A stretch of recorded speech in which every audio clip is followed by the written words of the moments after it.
요한이 잡힌 후 예수께서 갈릴리에 오셔서 하나님의 복음을 전파하여 이르시되 때가 찼고 하나님의 나라가 가까이 왔으니 회개하고 복음을 믿으라 하시더라.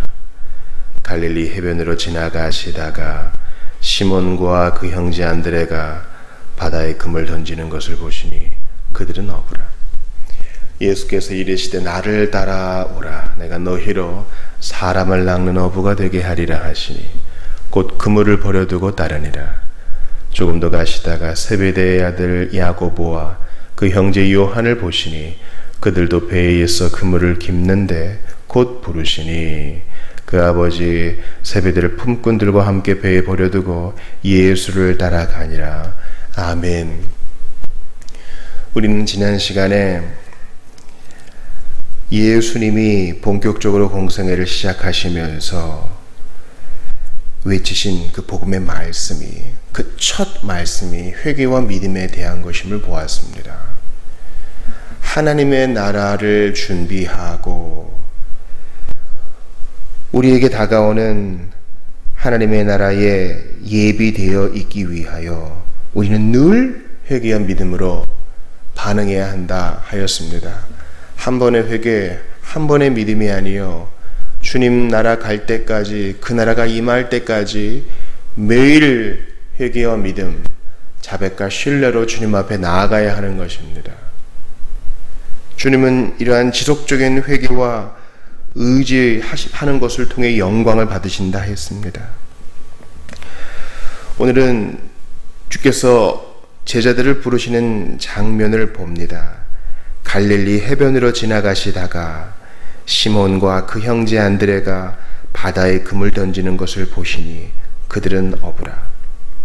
즉 이렇게 시몬과 안드레, 즉 베드로와 안드레지요, 그리고 야고보와 요한, 이 네 명을 부르시는 장면이 나옵니다. 그리고 이 첫 제자들, 이 네 명의 제자들은 모두 어부였습니다. 제가 좀 성급하게 적용까지 나아간다면 우리 주님께서 처음 부르신 자들, 즉 사도라 이름하는 그 영광스러운 자들은 그 첫 네 제자들이 모두 어부요, 육체 노동자였다는 사실이요, 갈릴리 해변이라는 촌구석, 어촌 지역에서 무명으로 살아가고 있던 자들이었다는 사실입니다. 학문이 그렇게 깊지 않았던 육체 노동자들, 대를 이어서 고기를 잡던 사람들이었다는 것입니다. 물론 이 고기를 잡는 것과 사람을 낚는 것, 영혼을 구원하는 것과의 유사성이 있겠으나 먼저 세상이 주목하지 않던 사람들에게 우리 예수님께서 손을 내미시어 사도라 칭함받게 하신 것을 기억하시기를 바랍니다. 놀라운 사건이에요. 너희를 보라, 문벌 좋은 자, 재력 있는 자, 소위 잘 나가는 자들 어디 있느냐? 다 아둘람굴에 모인 자들 같은 이들 아니냐? 자랑할 것이 어디 있느냐? 하나님께밖에 없지 않느냐? 이것입니다. 그러므로 홀이라도 내가 이런 부분에서 공을 세웠고 좀 착한 구석도 있으니 주께서 나를 택하시는 게 당연하다. 내 직업이 어떤데 내가 좀 내세울 것도 있고 공부도 이만큼 했으니 내가 주께 부름받는 것이 당연하지. 이런 생각이 한 터럭이라도 있으면 안 되겠습니다. 제가 지난 시간을 요약하면서 일평생 회개요, 일평생 믿음이라 했지요. 일평생 회개하면서 우리는 부지불식간의 잡초처럼 솟아나오는 이러한 교만, 자기 의를, 이 아상을 눌러야 하는 것입니다. 우리 예수님께서는 이 네 명의 제자들을 부르실 때 절대적 복종을 요구하십니다. 보셔요. 금을 던지는 것을 보시니 지금 일하는 중인데 그들에게 나를 따라오라 이렇게 바로 말씀하십니다. 사람 낳는 어부 만들어주마. 그때 곧 그들은 반응하여 예수님을 따릅니다. 야고보와 요한도 마찬가지죠. 그들에게도 이와 같은 말씀을 하시자 야고보와 요한도 곧 아버지와 배, 품꾼들을 버려두고 예수님을 따랐습니다. 이것을 보면서 야, 너무한 거 아니냐? 예수 믿는 사람 가정도 돌보지 않고 생업도 돌보지 않고 이렇게까지 해야 되느냐? 이렇게까지 극단적으로 해야 되느냐? 말씀하시는 분이 있을 겁니다. 이것이 오늘날에도 그렇게 적용될 수 있느냐? 물으시는 분도 있을 겁니다. 그러나 그런 질문 이전에 이렇게 부르시는 분이 누구인지를 알면 전혀 이 사건은 끔찍하지 않고 오히려 합당하게 다가옵니다. 부르시는 분이 누구세요? 하나님의 아들 예수 그리스도이십니다. 그분은 창조주요, 온 세상을 다스리는 통치자요, 하나님이십니다. 모든 것을 아시고 능력 그 자체이시며 사랑 그 자체이신 그분이 부르시는데 생각할 게 뭐가 있는 거예요? 물론 이것은 상대적인 개념입니다.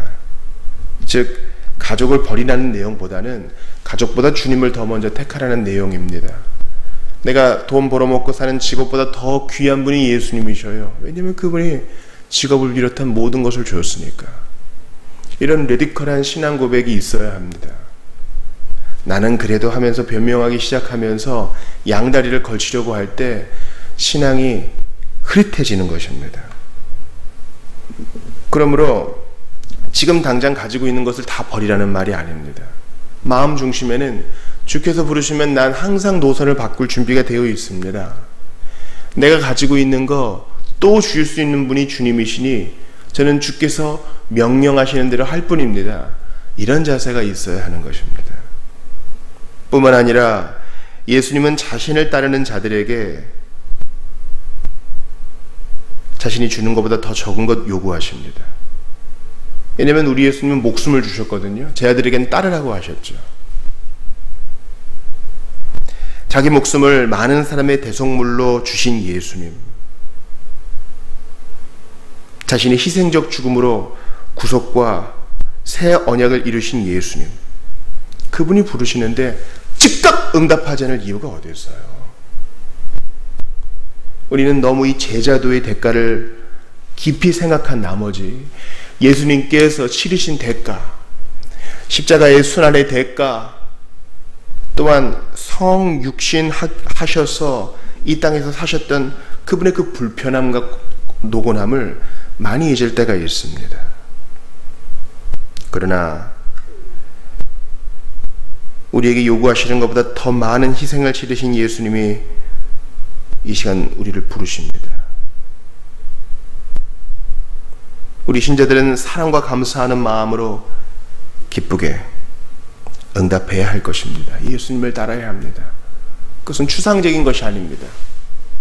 예수만 바라보고 예수님처럼 순종해보고 예수님이라면 어떻게 하셨을까 질문해보고 예수님이 보내신 성령님께 묻는 겁니다. 오늘 제가 어떻게 살아야 하는 것입니까? 어떤 결정을 내려야 하는 것입니까? 물어보고 내 몫에 태인 십자가 지고 인내하며 주님 따라가는 것입니다. 주님은 바닷가에서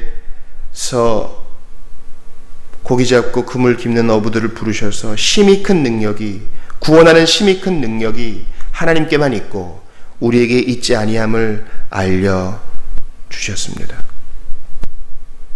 그러므로 어부와 같은 여러분, 사실 여러분이 자랑하는 뭔가가 있을 거예요. 그게 자녀일 수도 있고 내 학벌일 수도 있고 내 직장일 수도 있고 내 커리어, 그동안 일을 해온 그 경력일 수도 있을 겁니다. 내가 얼마나 자수성가 했는지 알아? 그러나 여러분 마음 한구석에는 여러분이 말하지 않은 나의 부족함, 누구보다 여러분이 잘 알고 있어요. 그래 내가 이 부분엔 좀 취약해. 그리고 내가 잘 감추었지. 난 사실 내 힘으로 여기까지 올 수 없었어. 그거 인정할 수밖에 없을 겁니다. 우리는 그래서 다 어부와 같아요. 자랑할 것이 없어요. 왜냐하면 우리보다 잘하는 사람이 늘 있고 우리보다 탁월한 이가 늘 있고 우리보다 잘하는데 숨겨져 있는 사람이 있고 내 힘으로 여기까지 왔다고 하기엔 내 양심이 너무나 그것을 잘 지적해주고 있기에 우리는 다 어부와 같은 사람이에요. 바다가 물고기를 내어주지 않으면 당장 생계가 위협받는 사람들, 우리 그런 사람 아니에요? 이 중에 농부들이 있습니까? 하나님이 해를 내려주시지 않고 바람 주시지 않고 비 안 주면 어떻게 농사 짓겠어요? 우리 가운데 사무직이 있습니까? 하나님이 전기가 원활히 공급되지 않게 하신다면 어떻게 하겠어요? 당장 데리고 있는 사무 직원들이 오늘 당장에 아파서 출근 못한다면 어떻게 일을 마무리하겠어요? 정기적 스트레스를 이겨낼 수 있는 힘을 주님이 주시지 않으면 어떻게 오늘의 일과를 감당하겠냐고요. 우리는 다 받아서 쓰는 어부와 같은 존재입니다. 그러므로 주님이 은혜로 우리를 부르셨으니 자원하는 마음으로 그분께 응답하십시오. 주님의 부르심은 거창한 것이라고 할 수 있기만 한 것이 아니에요. 대단하게 사람들이 사진을 찍어대면서 배를 타고 비행기를 타고 어디를 가고 그런 것만이 부르심이 아닙니다. 우리의 삶의 자리에서 어제 우리가 남편과 아내의 얘기를 들었죠. 절대 안 변할 것 같은 그 사람을 대하면서 부득부득 참아야 되는 그런 환경 속에서도 견디어내고 희한하게 하늘에서 주시는 그 능력으로 사랑하고 여유있게 대처하는 그것도 부르심이에요. 우리를 거기 뒀으면 이유가 있을 겁니다. 그리고 힘도 줄 거예요. 이 4명의 제자들, 특별히 야고보와 요한은 고용한 일꾼들도 있고 자기 배도 있고 나름대로 재력이 있는 집 아니에요. 그러나 주님을 자발적으로 따릅니다. 왜냐하면 그게 더 가치가 있기 때문에 그렇습니다. 월요일입니다. 오늘 어떻게 사시겠습니까? 더 좋은 편, 예수님의 편을 따르시기를 바랍니다. 양심을 억누르지 말고 선을 택하십시오. 성령께서 충동하시고 자극 주시는 대로 공의의 길을 택하십시오. 복음 들을 사람이 옆에 있는데 그냥 보낼 수 있겠어요? 주님이 지금이 합당한 타이밍이다 알려주시는데 그 사람 그냥 보낼 수 있겠냐고요. 손이라도 잡아주고 기도라도 해주고 예수 믿으라고 권면이라도 해주고 해야 하는 것입니다. 그게 예수님 따르는 거예요. 그게 더 좋은 삶의 길이라고요. 오늘 주님께서 일할 능력을 주셨는데 내일 하지 하고 게으름을 피우겠습니까? 바로 오늘 최선을 다하는 것, 그것도 부름받은 자의 삶입니다. 성령께서 오늘 여러분 각 사람 안에서 창조적으로 역사하실 겁니다. 그 부르심 따라 순종하여 주께 영광을 돌리고 하나님의 기쁨을 공유하는 여러분들 다 되시기를 바랍니다. 무엇보다 특별히 이 시간 예수님을 거부하시는 분들, 이제는 돌아오셔야 됩니다. 예수님을 따르는 것, 최고의 삶이에요. 이 시간 그 주님이 안드레와 시몬 그리고 야고보와 요한을 부르신 것처럼 여러분을 부르십니다. 이제 회개하고 믿음으로 나를 따라오라. 주님이 부르십니다. 이 부름에 응답하시는 여러분들 다 되시기 바랍니다. 여러분과 저와 같은 죄인을 위해 예수께서 십자가 지시고 우리 죄의 문제를 해결하셨으며 천국을 예비하셨고 영생을 선물로 주십니다. 믿는 순간 우리는 천국 맛을 보기 시작하며 세상에 살고 있지만 세상에 속하지 않은 자로 주님의 돌보심을 받게 됩니다. 회개한 믿음으로 예수님께 반응하시는 여러분들 다 되시기 바랍니다. 우리 기도합시다. 아무것도 아닌 자를 택하여 부르시는 주님을 찬양합니다. 이 영광스러운 부르심에 응답하게 하시고 우리 삶의 자리에서 꽃을 피울 수 있도록 성령님 은혜를 주옵소서. 정신없이 살고 있던 저희에게 찾아오셔서 믿음과 회개를 주시고 주님의 부름에 응답하게 하셨으니 이제 범사에 무엇을 하든지 다 하나님의 영광 위에 할 수 있게 원합니다. 참고 인내하며 땀방울을 흘리면서 주님의 부르심을 인식하며 살겠습니다. 도와주시옵소서. 오늘을 신음하는 자, 죽음을 생각하는 자, 이 땅에서 소망이 없다고 생각하는 자에게 찾아가셔서 예수 복음이 주는 상쾌함과 소망을 발견하게 하소서. 이 아침에 기도할 때에도 동석하시고 함께 하시어 하늘이 주는 큰 위로를 맛보게 하옵소서. 주 예수님 이름으로 기도하옵나이다. 아멘.